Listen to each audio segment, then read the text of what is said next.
एक और क्वेश्चन लेके आ रहा हूं, हमेशा सेंट्रल पॉइंट 0 नहीं मिलता है। अब इधर ध्यान दोगे, और मैंने ये भी बोला था कि तुम में से 80% बच्चे गलती करेंगे। क्यों करेंगे?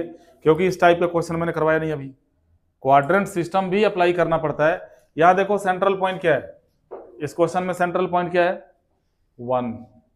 1 पे ही तो चेक करना है, चेक नहीं करना है। ये already find k if f x is equal to this is continuous at x is equal to 1, ये ऑलरेडी कॉन्टिन्यूअस दिया हुआ है।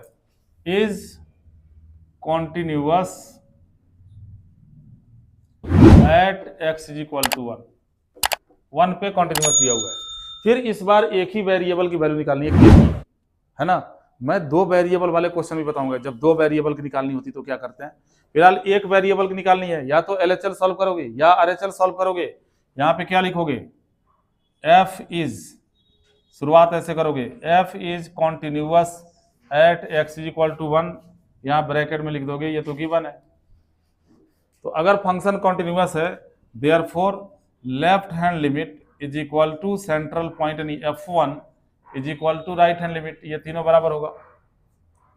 अब एलएचएल आरएचएल दोनों सॉल्व करने की जरूरत नहीं है, टाइम खराब मत करना। वहां पे एक वेरिएबल की वैल्यू निकालनी है, या तो एलएचएल लेके आगे बढ़ जाओ या आरएचएल लेके आगे बढ़ जाओ। पिछले क्वेश्चन में हम आरएचएल से सॉल्व किए थे, इस बार एलएचएल से करके दिखा देते हैं। यहां देखो लेफ्ट हैंड लिमिट को क्या लिखते हैं? Limit x tends to central point के हेड पे माइनस, और 1 माइनस का मतलब क्या हो गया? x 1 से कम है, 1 के बराबर नहीं है।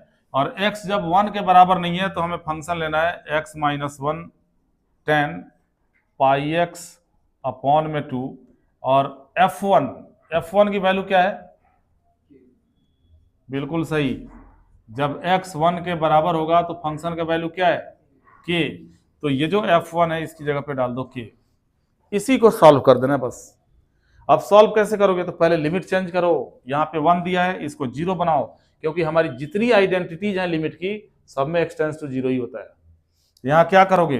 पहले पुट करोगे x is equal to 1 minus h, therefore h tends to क्या मिलेगा? 0, यानी ये बन जाएगा लिमिट h टेंड्स टू 0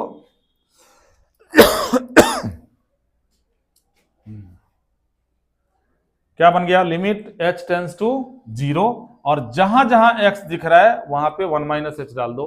पहले 1 माइनस एच यहां पे डालोगे, 1 minus H minus 1 10 pi by 2 into x की जगह पे 1 माइनस एच, ये जो x था यहाँ पे 1 minus h is equal to हो गया k। ये देखो 1 से 1 कट गया, बचा क्या? बच गया यहाँ पे limit h tends to 0 minus का h बच गया, और यहाँ पे पाई बाई 2 से इन दोनों को मल्टीप्लाई करना है।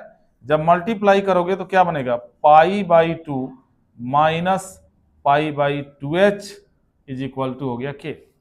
यहां लगाना पड़ेगा क्वाड्रेंट सिस्टम। ये सब कुछ क्वाड्रेंट सिस्टम बहुत ढंग से एक्सप्लेन करके डाला मैंने। आप प्लेलिस्ट में खोलोगे ना, ट्रिग्नोमेट्री खोलोगे, वहां पे क्वाड्रेंट सिस्टम एक एक चीज समझाया है वहां पे। तो 90 पे चेंज होता है, चेंज होके ये 10 क्या बन जाएगा? कॉट बन जाएगा। और 90 माइनस का मतलब क्या हो गया? First quadrant. फर्स्ट क्वाड्रेंट में सारे पॉजिटिव होते हैं, यानी कॉट भी पॉजिटिव होगा, यानी ये बन जाएगा limit h tends to 0 minus का h, और 10 90 माइनस थीटा हो गया cot theta, cot pi by 2h is equal to हो गया k। हमारे लिमिट की जो आइडेंटिटीज है उसमें कॉट के लिए कोई फार्मूला तो है नहीं। फार्मूला किसके लिए है? साइन के लिए, टेन के लिए। तो या तो इस कॉट को साइन कॉस में चेंज करो या टेन में चेंज करो, ताकि वो फार्मूला अप्लाई कर सको। ऐसे सोचो ना, तुम लोग देखते हो अरे ये कॉट अब क्या करे, कितने बच्चे तो यहाँ क्वाड्रेंट सिस्टम लगाना भूल जाते हैं। ऐसे थोड़ी ना सॉल्व होता है। इस कॉट को 10 में ही बदल दो, ये क्या बन जाएगा? Limit h tends to 0। इस माइनस को बहुत कष्ट दे दिया, इसे आगे बाहर लगा सकते हो, यहाँ h हो गया, और कॉट को 10 में चेंज करोगे तो बन जाएगा 1/10 पाई बाई 2h, क्योंकि कॉट थीटा 1/10 थीटा के बराबर होता है। ये 10th में सिखाया गया होगा। अब इसको 1 बनाओ। कैसे 1 बनाओगे?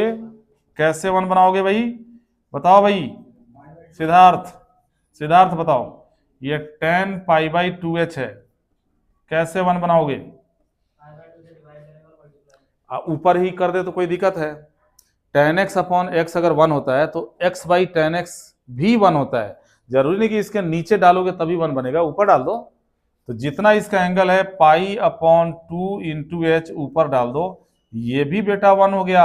लेकिन जो डाला उसको बैलेंस करो, 1 upon pi by 2h balance कर दो, h से h कट गया, ये पूरा बन गया 1। क्यों बन गया? क्योंकि लिमिट 0 है, जितना एंगल है उतना ऊपर आ गया। और लिमिट अगर डायरेक्ट डाल दें तो डाल के देखो 0/0 बन रहा है कि नहीं बन रहा है। यहाँ 0 डालोगे ये 0 बन जाएगा, यहाँ 0 डालोगे tan 0 क्या बन जाएगा? 0 बन जाएगा, 0/0 के फॉर्म में आ रहा है। तो क्या बचा क्या? और ये किसके बराबर है? ये k के बराबर है। ये शुरू से चलता आ रहा है, सेंट्रल पॉइंट का वैल्यू k था। तो बचा क्या बच्चों? यहाँ बच गया -1 इंटू ये 1 अपॉन पाई बाई 2 है तो उलट के क्या बन जाएगा? 2 by pi is equal to क्या हो गया? k। तो k की वैल्यू क्या मिल गई? -2 अपॉन पाई। ये है आपका आंसर। ऐसा क्वेश्चन आपके एग्जाम में आ सकता है, ये आपके एनसीईआरटी में भी है क्वेश्चन। ये अगला क्वेश्चन जो हम बताएंगे अगले लेक्चर में, हम क्वेश्चन लेके आ रहे हैं, उसमें एक वेरिएबल नहीं होगा, वेरिएबल 2 होगा। तो ऐसे क्वेश्चन जो 2 वेरिएबल्स वाले होते हैं ये अक्सर 4 या 5 मार्क्स में आते रहे हैं पहले। इंतजार करो, अगले लेक्चर में बहुत बेहतरीन क्वेश्चन एक और लेके आ रहा हूं। उसके बाद मैं जेई लेवल का भी एक क्वेश्चन बताऊंगा, तब मैं बोलूंगा गारंटी के साथ कि कॉन्टिन्यूटी अगर पूरे वीडियो देख लो, कॉन्टिन्यूअस दावा है। सीबीएसई बोर्ड छोड़ो, आप जेई लेवल तक के डायरेक्ट कॉन्टिन्यूटी के जो क्वेश्चन आएंगे उनको आराम से करो।